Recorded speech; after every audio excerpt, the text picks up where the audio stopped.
téléspectateurs, bonsoir et bienvenue sur le plateau de Congo d'Excellence. Bonsoir à vous, chers téléspectateurs. Bienvenue sur Congo d'Excellence, l'émission qui a la volonté de vous rendre meilleur.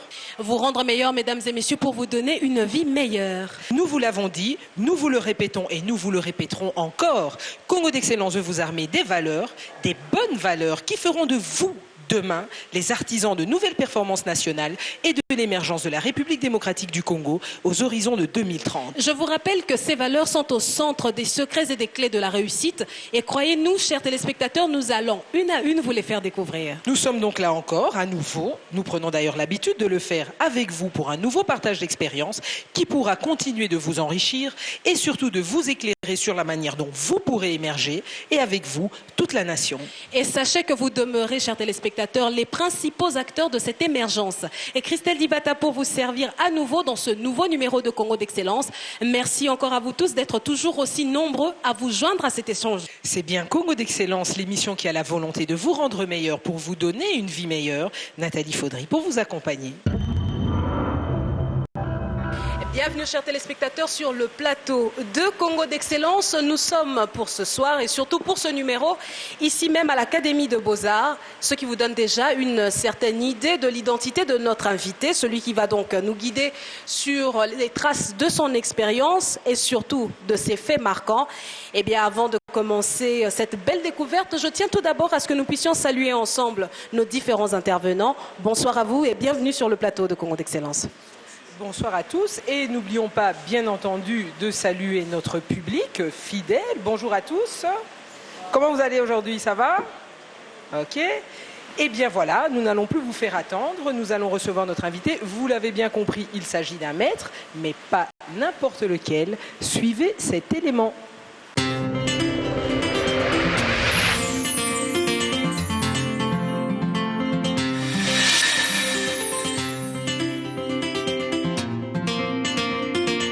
La République démocratique du Congo ne cessera d'étonner le monde par ses innombrables richesses. Au-delà de son sous-sol qui fait la convoitise des nations, sa culture est un domaine encore plus riche qu'on ne le pense. Ce pays à la dimension continentale a produit bien d'artistes dans tous les domaines, parmi lesquels Alfred Liolo. L'histoire de Liolo est celle d'un artiste extraordinaire par la maîtrise de son art, mais qui vit une vie ordinaire. 2 ans avant l'indépendance du Congo belge, le jeune Liolo arrive à l'Académie des Beaux-Arts, alors Saint-Luc.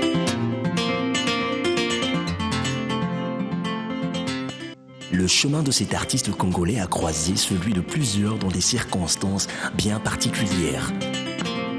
Telle une œuvre d'art, le sculpteur de bronze n'a cessé de marquer d'une empreinte particulière ceux qui depuis longtemps le fréquentent et l'observent au quotidien. En 1963, âgé de 20 ans, le jeune artiste Liolo a introduit la sculpture de bronze dans l'art plastique congolais. Ce passage de la taille de l'ivoire à celle du bronze marquera un tournant décisif dans l'art plastique congolais et dans celui de ce jeune homme de Bolobo. Dès cet instant, Liolo donne naissance à un nouveau courant dans l'art plastique congolais. Le bronze passion voit le jour. Depuis 50 ans, une véritable complicité s'est établie entre Liolo et le bronze. Dans son art, Liolo a exploité de manière aussi évidente le thème de la femme. Longtemps attaché à sa mère, Liolo présente la femme dans plusieurs facettes. De la maraîchère à la Moseka, la ponceuse à la pêcheuse Lokele, toutes transmettent une émotion bien particulière. À 70 ans de vie sur Terre et 50 ans de sculpture, l'homme continue à braver le feu pour s'exprimer à travers le bronze. La dernière grande œuvre de Liolo, consacrée à Patrice Emery Lumumba, ne laisse pas indifférent le commun des Congolais, ainsi que la famille biologique de ce héros national. Porteur de l'étendard congolais, au-delà des frontières nationales, Liolo est l'un des ambassadeurs méconnus de la culture de la RDC.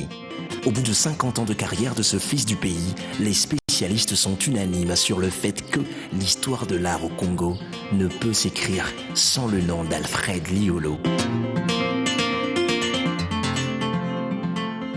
Eh bien, mesdames et messieurs, accueillez Maître Alfred Liolo.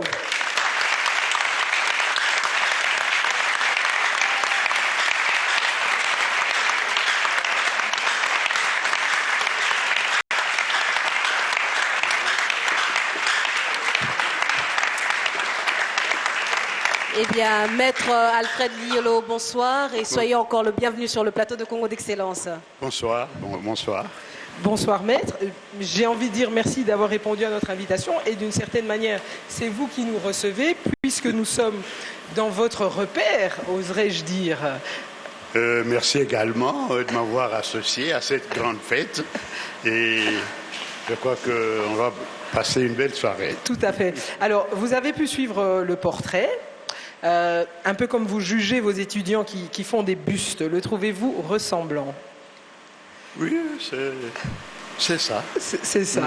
Je crois que vous avez fait le bon choix et ce que vous venez de présenter, c'est bien cela. Merci à vous. Alors, Maître Liolo, nous avons vraiment souhaité à ce que vous soyez des nôtres ce soir et j'imagine que ce choix est motivé par deux principales raisons. Tout d'abord, parce qu'aux yeux de tous, vous êtes un modèle non seulement de réussite, mais aussi un véritable socle sur lequel on peut se faire référence à l'harmonie et à la vivacité. Et c'est donc un honneur et un plaisir de vous avoir parmi nous. Et nous allons à présent entrer dans le vif du sujet et donc vous soumettre aux questions, je dirais, aiguisées de nos jeunes loups avides de connaissances. Et bien sûr, le premier thème que nous allons aborder ce soir avec vous, Maître, c'est celui de la culture et des arts. Tout à fait. Personne ne serait évidemment surpris que ce thème vous soit cher, même très cher. Mais en plus, il apparaît clairement que vous avez la conviction que la culture et l'art sont des valeurs essentielles au développement d'une société épanouie. Vous serez parmi d'ailleurs les artistes qui vont inciter le maréchal Mobutu à adopter le recours à l'authenticité, notamment en l'amenant à remplacer les œuvres, je dirais les copies des œuvres des grands artistes occidentaux par des œuvres d'artistes congolais comme vous. Et alors ceci va faire prendre conscience aux leaders de l'époque, non seulement de la richesse de notre patrimoine culturel, on rappelle tout de même que la République démocratique du Congo a des différentes sortes de statuaires directement liées à la diversité des ethnies, mais il y a aussi l'importance de la valorisation de cette culture. Aussi, le maréchal Mobutu va-t-il se lancer dans une sorte de promotion de la culture locale, non seulement en consommant lui-même des produits réalisés par divers artistes, mais aussi en l'exportant vers les pays étrangers. Et pour cela, il ne va ménager aucun effort. Il va d'ailleurs mettre à disposition son avion personnel pour faire découvrir la culture congolaise, la culture zaïroise de l'époque, lors de la grande exposition au Brésil. Mais Christelle, aujourd'hui, on peut quand même constater que nos institutions sont de plus en plus engagées dans cette démarche donc, de soutenir la culture et l'art. Les jardins de la Prémature en sont un exemple assez probant. On y retrouve un magnifique Lumumba. Justement, comment a-t-il atterri là-bas en 3 ans? Non, mais vous savez, dans notre pays, Dieu merci, nous avons quand même des gens qui ont la vision, qui perçoivent les choses autrement. Lumumba fut un grand monsieur. C'est presque l'énigme dans notre pays. Alors, l'actuel Premier ministre, qui est M. Matata Ponyo, il y a certaines choses qu'il voit que les autres n'ont jamais vues. Comme par hasard, j'étais un jour chez moi, et j'ai reçu un coup de fil, et c'était le Premier ministre qui m'appelait pour le voir et discuter avec lui comment on pouvait aménager ce jardin. Ce beau parc qui est juste à la Prémature, il avait trouvé qu'il était nu, ce parc. Il n'y avait pas de fleurs, il n'y avait rien, mais il fallait mettre un personnage, disons, emblématique. Ce personnage, c'est Lumumba. Évidemment. Donc voilà l'idée noble que le Premier ministre Matata Ponyo a eue pour exprimer d'abord la force, les idées de Lumumba. Eh bien, il fallait les immortaliser. Moi-même, j'étais étonné parce que jusque-là, personne, parmi ceux qui sont venus avant le Premier ministre Matata Ponyo, n'avait pensé à immortaliser ce grand monsieur, ce grand Congolais, c'est ce monsieur qui nous a donné, en quelque sorte, la vie de vivre en tant que révolutionnaire. Si je parle de révolutionnaire, parce que moi-même, j'étais derrière Lumumba et je me battais pour ce qu'il faisait à l'époque. Tout à fait. Et bien voilà, et j'étais tellement étonné, très ému, et j'ai répondu au Premier ministre que j'étais capable de faire ce travail, parce que jusque-là, on nous avait habitués à faire venir ici les Coréens, les Chinois, les Belges, enfin, pour réaliser ce que nous aussi on pouvait réaliser, puisque nous avions fait les mêmes écoles, on était dans les mêmes auditoires et on a appris à travailler ensemble. Alors nous, artistes congolais, entre autres moi-même, je ne pouvais pas comprendre que dans notre pays, qu'il y ait des œuvres réalisées par des Chinois, parfois qui se moquent de nous, comme si nous, on ne savait pas les faire.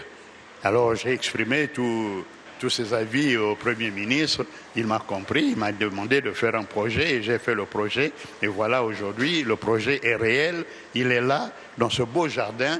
J'invite d'ailleurs tous les jeunes qui sont ici, tous les dimanches, le jardin est ouvert au public, d'aller admirer cette merveille qui est l'œuvre de Patrice Emery Lumumba. Je rappelle également que c'est une œuvre maître que vous avez fait de vos propres mains.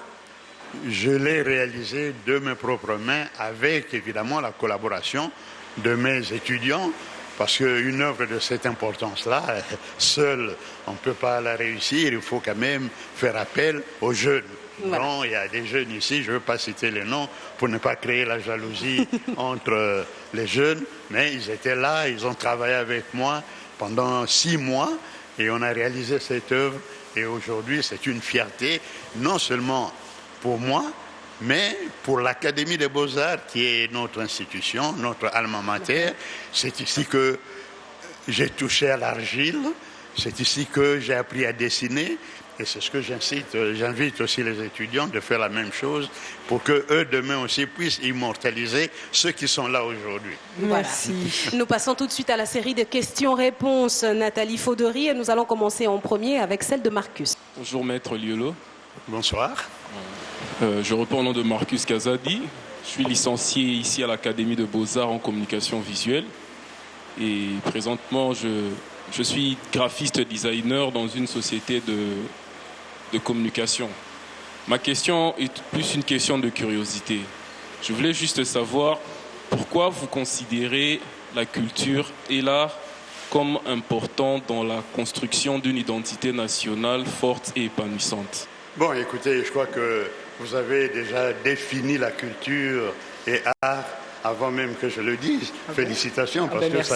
Merci, prof. Ça démontre que vous aimez la culture, puisque la culture, c'est la base de tout. Un pays ne peut pas se développer sans culture. Et un pays sans culture, c'est un pays qui n'a pas de repères. Or, nous, ici, dans notre pays, nous avons vraiment les repères qu'il faut. Déjà, à partir de nos traditions, et nous avons eu des ethnies, d'ailleurs, dans chacun de nos villages, vous ne trouverez pas une case sans un motif. Sans la culture, personne ne peut avancer. La culture, c'est la base de notre développement. La culture, c'est un peu le tout. Comme dans mes œuvres, j'ai toujours réalisé les femmes, on me demande pourquoi la femme. Mais la femme, c'est le début et la fin d'une vie. Et la culture, c'est la même chose.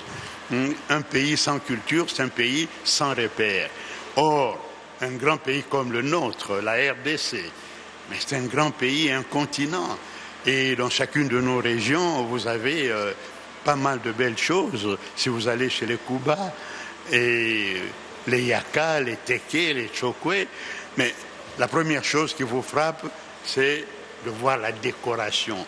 Comment ils ont décoré les cases, comment ils font, comment ils s'habillent, tout ça. Mais c'est ça déjà la culture. Tout ça, ça englobe les arts, tout ce que vous voulez. Mais parler aujourd'hui de la culture dans son ensemble, ça demande tout un cours.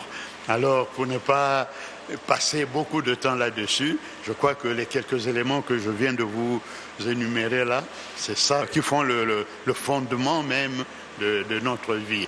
Et c'est le moteur même du développement. Parce qu'au début, nos ancêtres n'avaient pas la notion telle que nous la présentons aujourd'hui.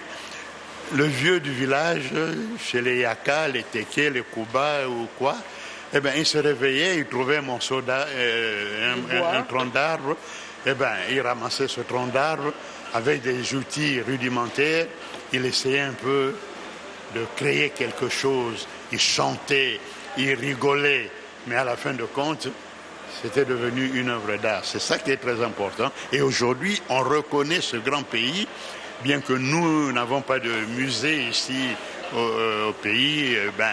Ailleurs, quand on va dans les musées, j'ai visité tous les grands musées du monde, mais la place de l'art congolais est extraordinaire. Tout à fait. Donc, voilà. Sans vous couper, par exemple, j'avais été très marqué en visitant le Metropolitan Museum de New York, qui est un superbe, un des plus beaux musées du monde. Et donc, dans la section art primitif où l'Afrique occupait déjà de 2/3 de l'espace, on voit les œuvres du Congo occupaient plus de 50% de toutes les œuvres présentes. Et ça, c'était quand même assez incroyable. Même si vous allez en Belgique, qui est le pays qui nous a colonisés. Vous trouverez là-bas le musée de Tervuren, qui en somme est notre musée. Mais malheureusement, avec les accords qu'on a conclus juste après l'indépendance, on a abandonné ce musée aux mains de la Belgique. Mais vous trouverez, et j'ai trouvé moi-même, j'ai montré à mes enfants, une des presses de l'époque, des œuvres de l'époque qui venaient un peu de partout, qui se trouvent là-bas alors que les gens de chez moi n'ont jamais vu ces œuvres. Et là, évidemment, nous aurons beaucoup à parler là-dessus. Et quand nous aurons encore une autre émission, et c'est pour vous dire, vous les jeunes, que vous avez du pain sur la planche, vous pouvez vraiment faire quelque chose pour que on nous retrouve, nous, les artistes congolais, en partant des aînés comme le vieux Loufoua, le vieux Mankana, Maître Ndamvu, Maître Tamba, tout ce que vous voulez, qu'on les retrouve quelque part. Or, aujourd'hui, on n'a pas de référence sur ces grands artistes que nous avions connus. Encore moins de nos ancêtres, parce que là, ils ne signaient pas leurs œuvres, ils ne savaient même pas que ça allait devenir des chefs-d'œuvre aujourd'hui, et bien voilà le problème. Vous l'avez dit, ils ont du pain sur la planche. Je voudrais aussi préciser à nos téléspectateurs qu'il y a quand même pas mal d'animations et de bruit dans cette salle, puisque nous sommes dans l'atelier de sculpture et de céramique, et qu'au moment où nous sommes en train d'enregistrer cette émission, les étudiants sont en train de travailler, d'où cette animation et ce caractère assez vivant qui nous entoure. Alors, nous passons maintenant à la question de Claver. Bonsoir, Maître Liolo. Bonsoir. Claver Nakebadio, opérateur culturel formé à l'INA. J'ai 2 petites questions à vous poser. La première est de savoir quel rôle doit jouer l'État dans le développement national de la culture. La deuxième question, Alfred Liolo, ministre de la Culture. Quelles sont ses priorités? Je n'ai pas la prétention, pour la deuxième question, vous avais dit que ce serait je n'ai pas guisé. la prétention de devenir ministre de la Culture, mais je peux toujours aider à donner mes conseils. Mais vous voyez, je ne suis plus un jeune de 30 ans ou 35 ans pour me battre et devenir ministre de la Culture. Peut-être que lui veut le devenir et il veut vos conseils. Oui, vous, mais moi en tout cas, je ne crois pas. Mais la première question, je crois que c'est une question qui est très importante. L'État doit jouer un grand rôle dans le développement culturel de notre pays. Parce que notre pays, comme je venais de vous le dire, c'est un pays très riche. Et la richesse, ce n'est pas seulement le produit du sol et du sous-sol. Mais la richesse, c'est vous-même qui êtes là devant aussi. Vous constituez déjà une grande richesse. Il faut absolument que ce grand pays ait des musées, des galeries, pour entraîner tous les jeunes gens, vous-même, vos enfants que vous aurez certainement bientôt, et les vieux que nous sommes, qu'on nous retrouve au moins dans ces musées.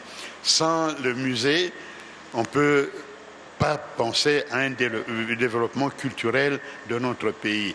Parce qu'aujourd'hui, je vous ai parlé tantôt d'un grand peintre que nous avions eu ici à l'Académie des Beaux-Arts, qui s'appelait Ndamvu, Maître Ndamvu, un grand des grands. Et c'est lui qui a réalisé les fresques que vous trouverez un peu partout dans les grandes résidences, dans les somptueuses résidences de notre pays. Mais il est mort, mais aujourd'hui, il n'y a aucune référence. On ne sait même pas qui était Ndamvu. Vous-même qui êtes là, je ne sais pas, vous êtes dans la communication, je ne sais pas si vous savez qui était Ndamvu. Vous le connaissez ? Donc, Je connais des noms. bon, voilà. Donc, ça, c'est une priorité aussi parmi tant d'autres. Nous avons beaucoup de choses à faire, mais sur le plan culturel, et pour immortaliser ce que nous réalisons, il nous faut absolument des musées, des galeries, il faut des expositions. Il y a beaucoup de choses à faire. La recherche aussi, je pense. Hein. Oui, la recherche, ça c'est tout à fait normal. Vous qui êtes dans la communication, vous devez faire aussi un effort pour rechercher, retrouver les traces de Maître Liolo, par exemple, les traces de Tambandebe, les traces de Maître Ndamvu, ainsi de suite, ainsi de suite. Alors ça, c'est déjà un travail très important pour le développement. On n'a pas répondu à la deuxième partie, les priorités en tant que ministre. Peut-être à spécifier qu'il ne serait pas... Et on en parle après. Il n'est plus dans la course, Mais je ni l'ai dans dit, l'attente. Je l'ai dit, L'éducation. en tant que ministre, Oui. s'il m'était donné de devenir ministre, eh bien, ma première préoccupation, c'était l'éducation, l'encadrement des jeunes, des enfants d'abord, dès le bas âge, dès qu'ils commencent à fréquenter l'école maternelle, eh bien, c'est là que tout devait partir. Pour moi, c'est ça. Le reste, c'est rien. Mais quand on a déjà cette éducation de base, la formation, quand on est avec ses parents, on sait au moins dire bonjour aux parents, bonjour à tout le monde. On sait aussi comment faire son lit et comment brosser les dents. Ça, ce sont les éléments moteurs pour le développement de notre pays. La parole est accordée à Kai pour sa question. Bonsoir, Maître Liolo. Vous avez devant Kai Ngoyi, l'étudiant de l'Académie des Beaux-Arts en deuxième graduat communication visuelle. Ma question est la suivante. Que peuvent et que doivent faire les jeunes pour le soutien du développement culturel national? Bon, moi je crois que la chose n'est pas aussi compliquée que cela. L'étudiant doit penser toujours à l'excellence. Tout ce qu'il fait, il doit voir que je dois arriver. C'est tout comme nous. Nous avions ici des frères des écoles chrétiennes et on voulait devenir comme eux. En les regardant dessiner, en les regardant tailler le bois, en les regardant faire des croquis d'architecture, eh bien nous aussi on avait cette volonté.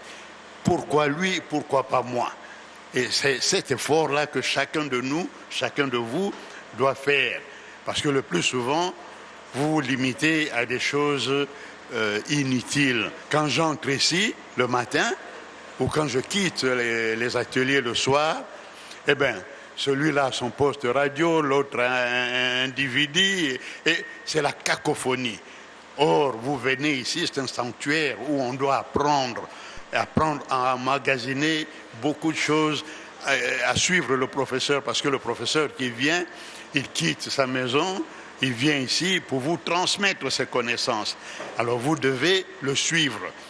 Le plus souvent, qu'est-ce que nous voyons? Maintenant, là, je suis très, très content de voir certains de mes étudiants, de nos étudiants, en train de travailler. Ils montent des belles sculptures. C'est parce que on est derrière, on les a obligés de travailler avant la clôture de l'année académique. Mais le plus souvent, vous ne le faites pas. Vous attendez le dernier mois pour vous battre nuit et jour. Non, c'est déjà dès le départ le jour où vous avez pris la décision de venir étudier ici à l'Académie des Beaux-Arts, c'est à ce moment-là que vous deviez avoir un clic dans la tête. Pourquoi je suis ici à l'Académie des Beaux-Arts? Qu'est-ce que je viens faire? Et est-ce que il faut vous poser autant de questions? Mais si vous ne les posez pas, c'est difficile. Alors là, pour contribuer au développement du pays dans ce domaine, ça sera un peu triste parce que vous n'allez pas vraiment assimiler les choses. Suivez les conseils des professeurs, restez avec les professeurs, allez voir les professeurs chez eux, posez autant de questions telles que vous le faites maintenant, et je crois que c'est là la clé de la réussite. Je voudrais aussi, je m'excuse d'ajouter quelque chose, c'est vrai qu'il y a les jeunes qui sont artistes, là vous venez de parler pour eux, maintenant les jeunes en général, il y a aussi ce volet, je dirais, où ils peuvent soutenir la culture en consommant un peu plus de culture. Vous prenez certaines séries qu'on peut dire un petit peu débiles, que les gens suivent à la télé, peut-être qu'ils pourraient soutenir, eux, les artistes, en allant au théâtre, en allant voir les expositions, en achetant les œuvres qu'ils ont faites, ce genre de choses-là aussi, je pense, sont importantes, et ça vaut pour l'Occident comme pour le Congo, d'ailleurs. Oui, c'est très important parce que, comme je disais, on n'a pas de musée, on n'a pas de galerie, on n'a pas de music hall, on n'a rien. On n'a même pas un endroit où on peut aller suivre une belle pièce de théâtre réalisée par Yokali Moudaba. Et pourtant, c'est un des grands. Mais où voir ce qu'il produit? C'est ça le problème. Et à la télévision, tout ce que nous voyons, ce sont des trucs, enfin, je ne veux pas qualifier ça, c'est pas du théâtre. C'est du n'importe quoi, on dit. C'est vraiment de n'importe quoi. Je crois que vous devez faire un effort, même si vous n'êtes pas dans le théâtre, mais vous devez faire un effort, produire quelque chose pour éduquer la masse, mais pas avec ces sketchs où on sent que la bagarre ou bien quelqu'un a pris ma femme et des trucs comme ça. Non, je crois qu'il faut aller au-delà. Eh bien, en tout cas, pour ceux qui viennent de prendre cette émission en cours, vous êtes sur Congo d'Excellence et nous sommes en compagnie de Maître Alfred Liolo. Alors, Maître Alfred Liolo, on ne cessera pas de vous remercier d'abord de votre disponibilité et donc on va le mettre à contribution pour passer cette fois au deuxième thème de cette émission. Et je crois d'ailleurs que c'est un thème qui aborde un volet un peu plus personnel de votre vie, car il en a vraisemblablement façonné votre façon de voir les choses. Vous avez fait preuve dès votre plus jeune âge d'une ouverture d'esprit, je peux dire l'ouverture culturelle. On pourrait qualifier ça de curiosité, mais vous ne la considérez pas seulement comme une valeur très importante, mais vous avez appris à vivre avec la curiosité, et ça d'une manière très intense depuis votre jeune âge. Ça peut d'ailleurs être considéré comme paradoxal pour un homme qui est considéré comme un pilier de la culture nationale, mais c'est peut-être cette ouverture qui vous a appris à aimer encore plus votre pays et votre culture. Alors du point de vue de l'ouverture, ça va commencer quand même assez tôt, puisque votre papa vous envoie faire vos études primaires à Brazzaville. À l'époque, il a la volonté de vous mettre plus au contact des Occidentaux, pensant que cela peut enrichir votre éducation, ce qui était très difficile dans le Congo belge, beaucoup plus facile dans le Congo Brazza. C'est ainsi que vous allez partir donc assez jeune. Votre père, semble-t-il, était donc lui-même aussi un homme assez ouvert d'esprit qui va vous initier au voyage. Et d'ailleurs, plus tard, lors de vos études, notamment votre arrivée ici à Kinshasa, à l'Académie de Beaux-Arts, c'était en 1958, c'est encore cette ouverture d'esprit qui va en quelque sorte vous rapprocher du frère Marc Walenda, qui, rappelons-le, est le fondateur de l'Académie de Beaux-Arts. Cette soif d'ouverture va également vous conduire à aller poursuivre vos études à l'étranger, en Autriche plus précisément, une terre lointaine, mais où vous allez faire une de vos plus belles rencontres, puisque 45 années après, on constate toujours cette même complicité qui vous unit. Et bien, c'est également en Autriche où vous allez rencontrer justement celle qui deviendra la mère de vos enfants. On sent en vous que la curiosité n'est pas seulement un mode de vie, mais c'est aussi une source d'inspiration et même une source de bonheur. Ceci ayant été dit, je ne peux que dire Amen, n'est-ce pas? Et nous allons passer la parole à nos intervenants, Christelle. On va donc commencer par Mélina et je rappelle également que Mélina est l'unique étudiante en sculpture de votre classe. Enfin, de cette génération. De cette génération, bien sûr. Parce qu'il y en a eu... Énormément, oui, heureusement. Bonsoir Maître Liolo. Bonsoir. Moi c'est Mélina Kalunga, étudiante en jeu de sculpture à l'Académie des Beaux-Arts. Félicitations d'abord parce que vous avez choisi un métier qui est... Merci. Un métier très difficile d'ailleurs, vous le savez, vous voyez comment vos collègues se battent là nuit et jour. J'attends votre question. Maître, ne trouvez-vous pas que l'ouverture sur le monde présente les risques de pervertir nos valeurs traditionnelles? Bon, écoutez, ça c'est un phénomène qu'on ne peut pas éviter. Hein? C'est une pique qu'elle vous envoie là, peut-être, je ne sais pas. Mais vous savez, nous sommes dans un monde qui s'ouvre, un monde... je ne sais pas, il y a une appellation spéciale là-dessus. Mais nous devons, d'une manière ou d'une autre, rester authentiques. Il faut s'adapter au courant moderne. Mais en ce qui nous concerne, nous les artistes, nous avons aussi notre identité. Demain, quand vous allez commencer à organiser des expositions, petit à petit, on vous retrouvera à une exposition, 2 expositions, on dira, mais ça doit être Mademoiselle X, parce que j'ai visité son exposition il y a 2 ans, elle travaillait comme ça, et puis maintenant, elle s'oriente autrement. Moi, je crois que c'est là la situation des artistes. Donc, s'ouvrir au monde extérieur, il n'y a pas de problème. Mais seulement, il ne faut pas imiter le monde extérieur, parce qu'aujourd'hui, on vous fait des œuvres qu'on n'arrive même pas à comprendre. Nous, ici au pays, nous cherchons plutôt à vous transmettre une formation où vous devez devenir vous-même patron demain, maître de vous-même également, et vous battre, surtout vous battre en travaillant. Comment se battre? Mais il faut travailler nuit et jour. Ne croyez pas qu'en voyant Maître Liolo maintenant, c'est un monsieur qui est parti comme ça là. Non, je suis parti, comme madame l'a dit, de mon petit village au bord du fleuve Congo. De là, mon père n'était pas satisfait de me voir tout le temps à ses côtés. Il m'a envoyé à Brazzaville. Pourquoi Brazzaville? Je vais brièvement vous expliquer ça, parce que au Congo-Brazzaville, c'était la République qui dépendait des Français. Les Français n'avaient pas la discrimination comme nous ici au Congo-Kinshasa, à Léopoldville. Là, on cohabitait. Le Congolais de Brazzaville allait dans les mêmes latrines que le Français. Le Français allait dans les Kikoso comme le Congolais. Et voilà, c'était ce mélange-là. Et je crois que mon père, peut-être à cette époque, avait une autre vision. Et en quittant là-bas, je suis arrivé à l'académie. Et de l'académie, je suis allé en Europe. Et bien voilà un peu le chemin. C'était pour arriver à me façonner et à devenir ce que je suis aujourd'hui. Et c'est ce que je souhaite aussi pour vous autres. Il faut travailler, travailler. Et depuis que j'ai quitté l'Académie des Beaux-Arts de Vienne jusqu'à aujourd'hui, ceux qui me connaissent, ceux qui me côtoient, ils trouvent toujours que ce monsieur ne se fatigue pas.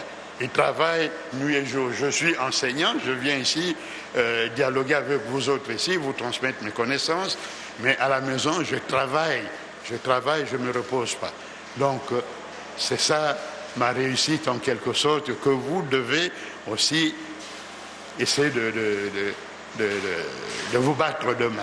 Donc une réussite, maître, si je peux revenir sur vos propos, une réussite où la découverte, je peux dire la curiosité, l'ouverture au monde y a également apporté sa part de contribution. Oui, il a découvert la culture du travail, oui. C'est ça que vous nous dites en terre germanique, je ne sais pas. Oui, parce que quand j'ai terminé mes études ici à l'Académie des Beaux-Arts, j'étais tout malheureux, et brièvement je vous raconte l'histoire, j'étais tout malheureux parce que c'était à l'époque où on donnait des bourses d'études aux étudiants congolais. Alors, presque chaque semaine, j'étais obligé, pas obligé, mais j'accompagnais mes amis qui avaient attrapé une bourse, soit pour faire la médecine, la technique, l'agriculture, tout ce que vous voulez. Et je devais les accompagner à l'aéroport. Et à la fin de compte, je me retrouvais seul parce que tous mes amis étaient partis. Et moi, en tant qu'artiste, il n'y a aucune ambassade qui voulait me donner une bourse d'études. Donc, j'étais tout malheureux. Jusqu'au jour où j'ai rencontré l'ambassadeur, le consul d'Autriche, et en dialoguant avec, il a dit non, je peux vous aider, mais vous devez faire autrement. Et comme par hasard, le gouvernement autrichien, puisque notre héros national, Lumumba, était de passage en Autriche, alors on lui avait promis des bourses d'études.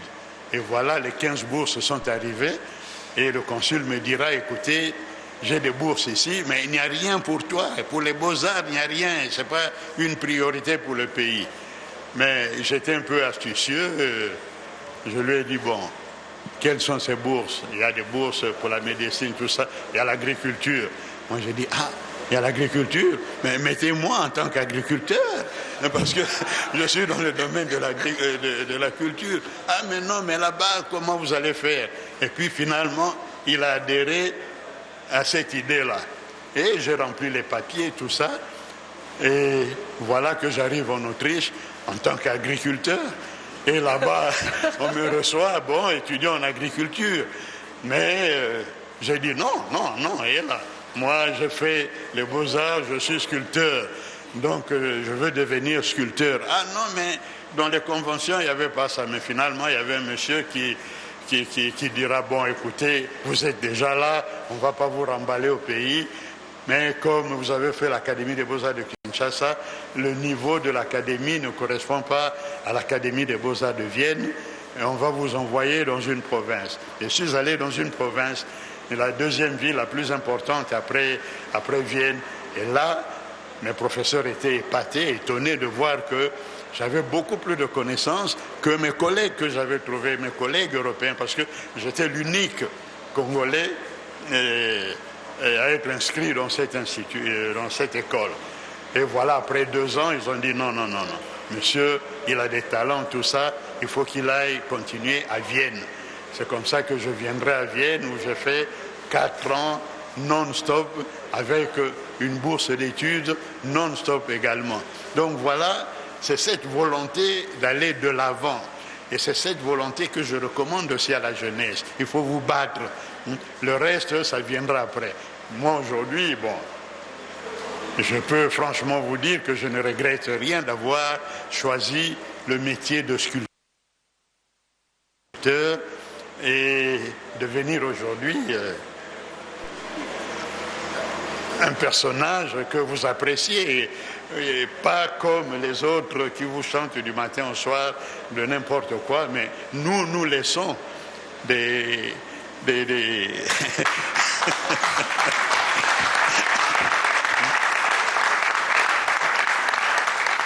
Donc nous laissons des symboles qui vont jamais s'effacer. Et vous, les jeunes artistes, battez-vous pour devenir demain comme moi. Voilà. Merci.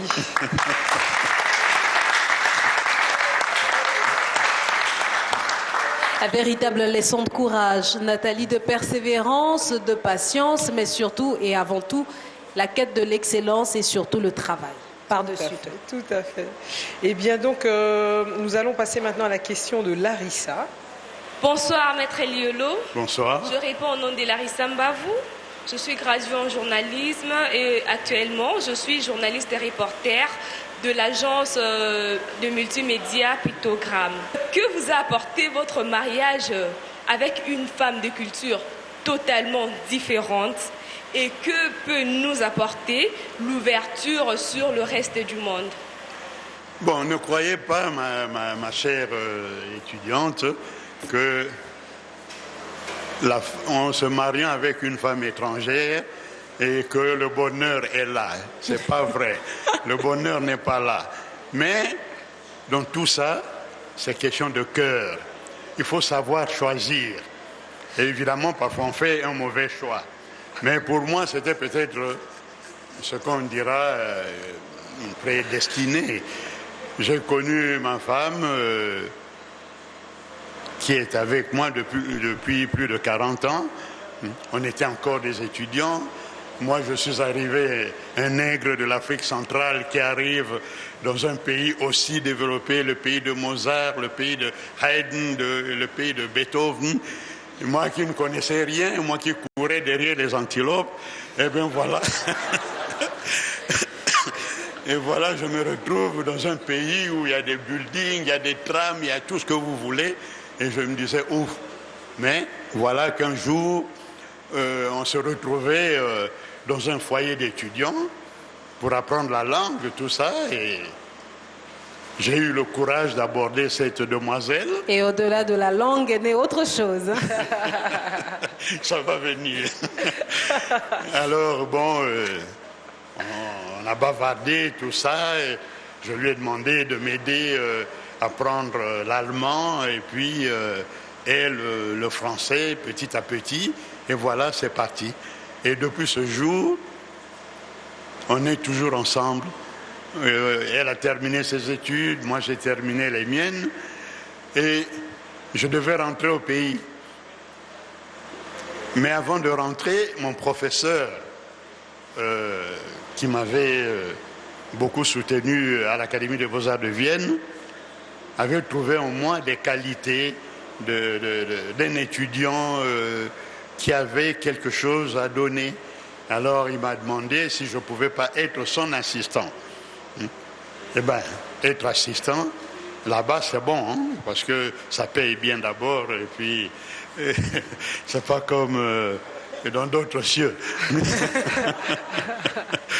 Alors voilà, j'ai dit oui, ok, je reste ici, puisque j'ai mon job, j'ai pas de problème.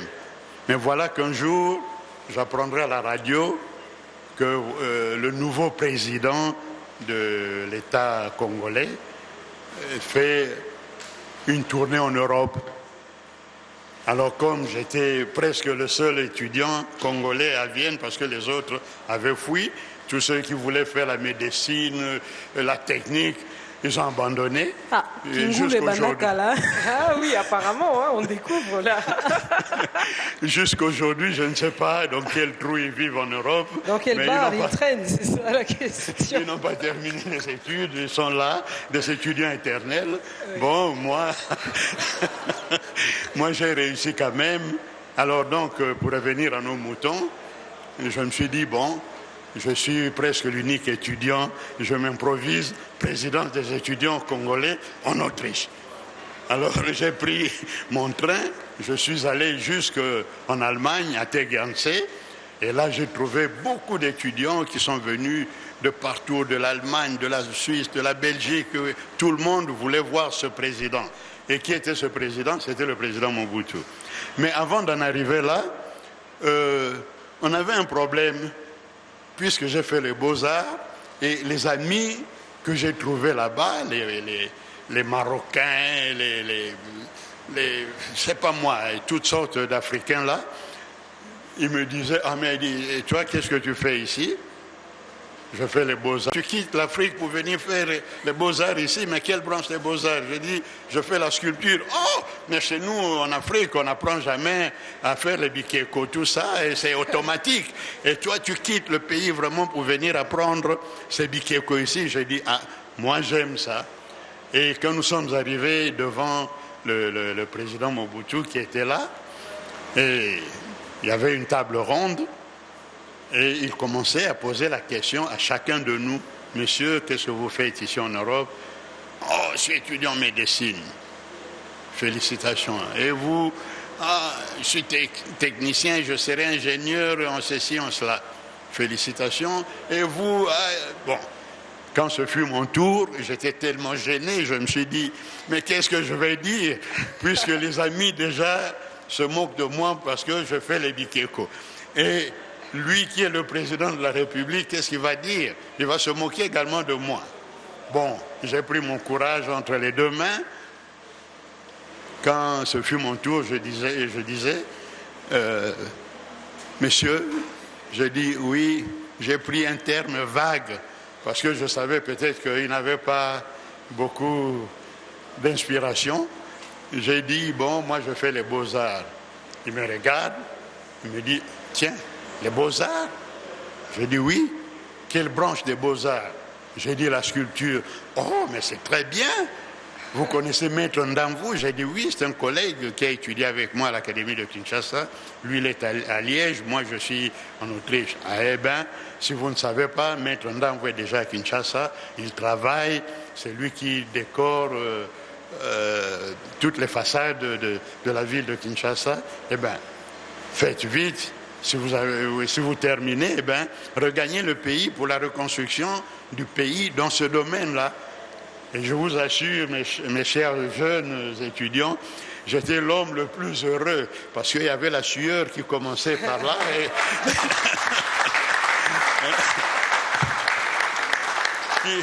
Qui se déversait jusqu'aux chaussettes. Alors, je me suis dit, mais donc, je suis quand même un homme important et heureux. Et je vous assure, en quittant cette rencontre, il y avait même des amis qui me disaient, ah, Liolo, tu nous as damé les pions. Mais comment? De nous tous, il n'a rien dit. Et vous, il a eu au moins 2 conversations. Mais c'est quoi ça? Alors, vous êtes l'homme dont on parlera. Ce sont mes amis qui se moquaient de moi. Et alors, ce sont eux qui diront alors, vous êtes l'homme dont on parlera. Et voilà, Dieu aidant, aujourd'hui, je suis devant vous. Je crois que je constitue peut-être un petit modèle que vous allez suivre. Et en ce qui concerne mon épouse, à mon retour, je suis allé la voir parce qu'elle était à l'internat. Je dis, écoutez, j'ai vu ce nouveau président et voici ce qu'il m'a dit. Que si vous terminez vos études, eh bien, vous rentrez, venez travailler et le pays a besoin de tout le monde. Alors j'ai dit à mon épouse, qui est aujourd'hui mon épouse, je lui ai dit... Votre fiancée donc à l'époque? À l'époque, c'était ma fiancée. Et puis, elle a dit, bon, si tu crois qu'on peut rentrer, c'est bon.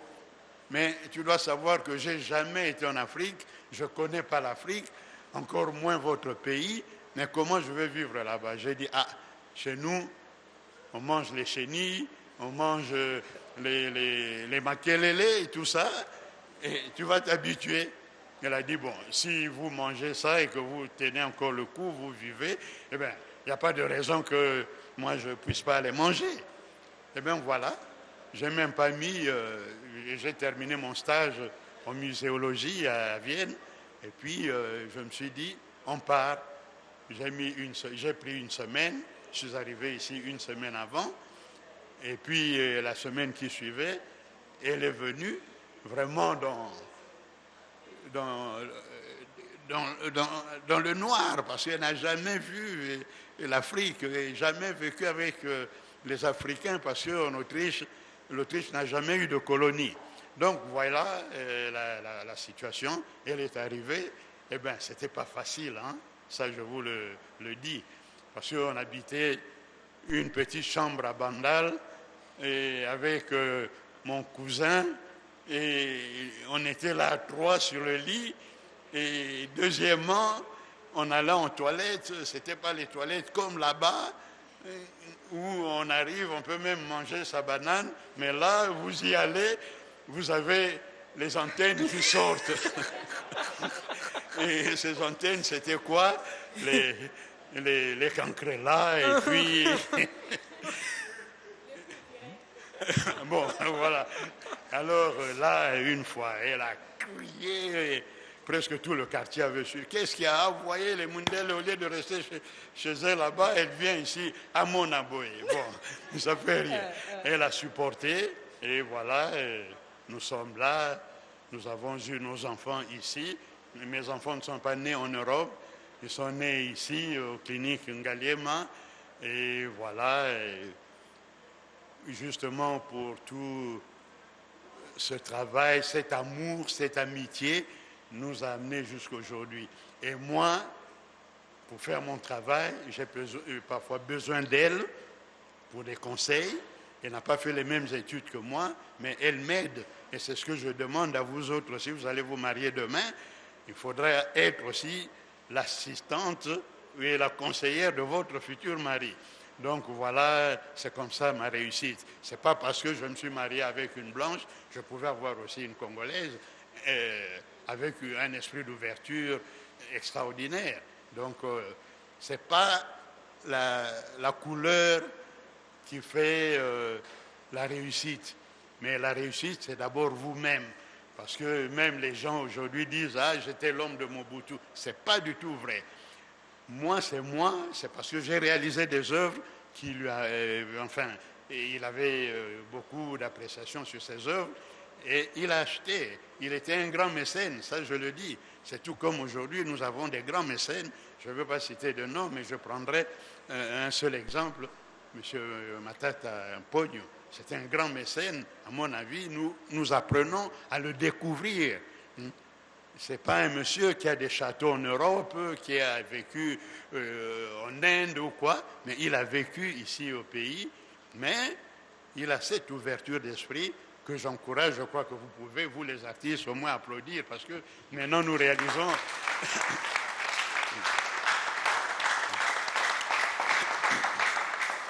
Nous réalisons des œuvres, il nous encourage, il achète et il immortalise nos anciens premiers ministres, même les coloniaux qui nous ont fouettés ici, mais il les immortalise. C'est l'histoire, on ne peut pas tronquer l'histoire. Et quand vous voyez les jeunes gens faire du modelage comme ça là, je crois qu'il faut les encourager. À cette heure-ci, et se battre avec l'argile pour donner la forme à l'argile, il faut avoir cette volonté. Et c'est ce que je souhaite aussi pour chacun de vous. Prenez vos études au sérieux, parce que le plus souvent on entend « Ah, on n'a plus de modèles, ce pays n'a plus de modèles ». Non, les modèles sont là. L'académie ici, c'est une vieille institution parmi les institutions d'enseignement artistique dont en Afrique centrale et en Afrique australe. Nous avons de très bons professeurs ici. Les professeurs qui vous donnent cours, les professeurs qui sont avec vous, sont des personnes... Mais le vrai problème, c'est quoi? Mais excusez-moi, vous-même, vous êtes parti. Alors vous lui dites qu'elle ne doit pas partir, mais elle a non, aussi... Non, je n'ai pas dit qu'elle ne doit pas partir. Pourquoi seulement vous? Oui.